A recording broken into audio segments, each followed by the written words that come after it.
Muy pocas veces un libro se convierte en noticia, pero esta semana la presentación de la nueva novela de Carlos Ruiz Zafón, de cuya obra anterior, La sombra del viento, se vendieron más de 10 millones de ejemplares, ha roto esa tendencia. Y es que el escritor catalán se ha convertido en un fenómeno literario y empresarial. La sombra del viento se ha traducido a 40 idiomas y su nueva obra, El juego del ángel, sale a lo grande, con expectación y una tirada insólita de 1 millón de ejemplares. Ruiz Zafón pasa la mayor parte del año en Los Ángeles, donde encuentra el anonimato y la tranquilidad que necesita, pero su hilo argumental ha vuelto a estar en Barcelona. Y allí nos hemos citado con él para que nos desvele las claves de su mundo, las que le llevan de forma apasionada a contar historias.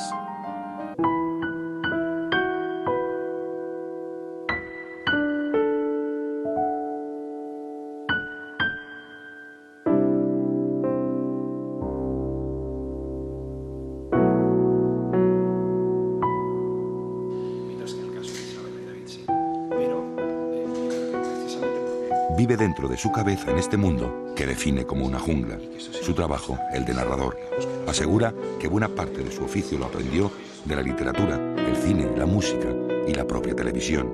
Nació en esta Barcelona que define como ciudad de los dragones, en la que él es uno de ellos. Desde muy pequeño los vio en las gárgolas, los pasamanos, verjas y tiradores.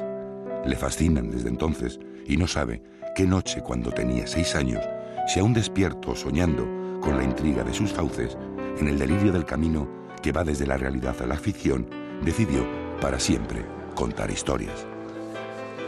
Tengo la sensación que cada vez que acabo un libro envejezco de golpe, que hay un montón de cosas que se han quedado ahí y que el hecho, ¿no? la lucha esta por escribirlo, por acabar de hacer aquello que te has propuesto, de algún modo se te lleva buena parte de ti.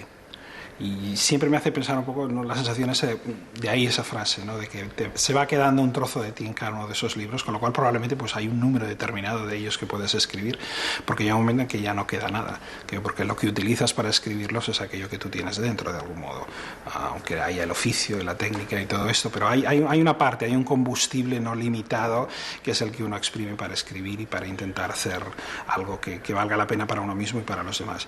Y sin duda, cuando va pasando y cuando los ves irse, yo creo que ves una parte importante de ti mismo y de tu vida que se pierde un poco, ¿no? Como un barril que se cae en el mar y lo ves que sabes que no lo vas a recuperar nunca más. Han pasado 6 años y 11 meses desde que salió La sombra del viento y el escritor ha llegado a Barcelona desde Los Ángeles, donde vive, para presentar en sociedad su nuevo libro. Mientras se vendían 10 millones de ejemplares traducidos a 40 idiomas, el escritor contestaba siempre que pronto o muy pronto, cuando le preguntaban que cuándo saldría la próxima novela. Y es que Carlos Ruiz Zafón parece que no le teme al abismo y vértigo que produce el inexorable reloj. Sabe bien que para los grandes escritores el tiempo corre a favor. Lo que el novelista debe hacer es utilizar el gran libro de la vida, las experiencias que todos tenemos, los grandes temas clásicos de la humanidad, de la naturaleza humana, e intentar extraer historias interesantes de ellas. Y sobre todo el trabajo del novelista es explicar la historia, contar la historia del mejor modo posible, de la manera más eficiente para que esa historia, esos personajes, ese universo lleguen al lector, lleguen con intensidad, lleguen con potencia y le proporcionen una experiencia que vaya más allá de leer una página. Yo creo que la lectura, la gran literatura es aquella en la que el libro desaparece de nuestras manos. Nuestras muescas de tinta sobre el papel blanco se pulverizan y lo que vemos son imágenes, texturas, sentimientos, calles, caminamos por esos lugares. Ese es el milagro de la gran literatura. Carlos Ruiz Zafón ha hablado para Informe Semanal antes de su gran presentación mundial, para la que la editorial no ha escatimado ni en gastos ni en imaginación. La música del propio autor llena el espacio del Liceu, en el que no falta ni un pequeño detalle.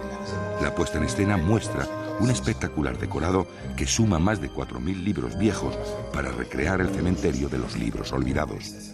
Aquí comenzaba La sombra del viento y el lector lo vuelve a visitar en El juego del ángel, un espacio mítico que será el punto de unión de un ciclo de 4 novelas ambientadas en diferentes épocas de la ciudad de Barcelona y del que el propio autor nos ha revelado algunas de sus claves imaginarias.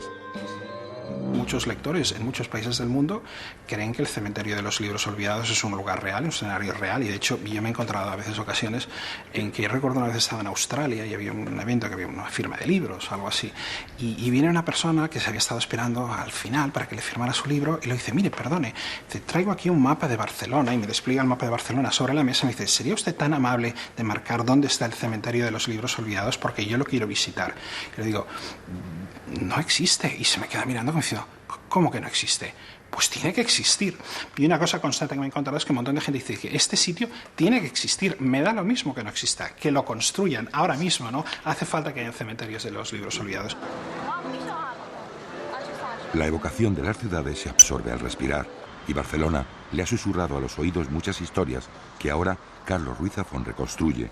En la calle Santa Ana, por ejemplo, donde siempre abrió esta guantería, el autor sitúa la librería Sempere e Hijos, otro de los enclaves imaginarios que entrelaza la nueva novela.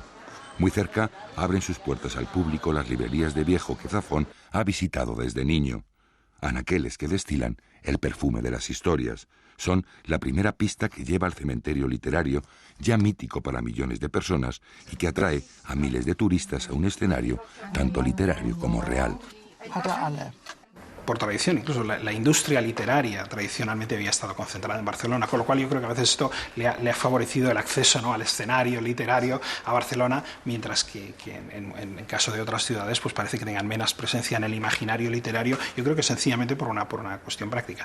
Y Barcelona tiene además una componente novelesca en su propia naturaleza. Hay algo en su historia, en su aspecto, en su arquitectura, en los accidentes que la han hecho coser como es, que le concede este aire un poco misterioso, un poco que presta, que invita un poco a fabular sobre ella.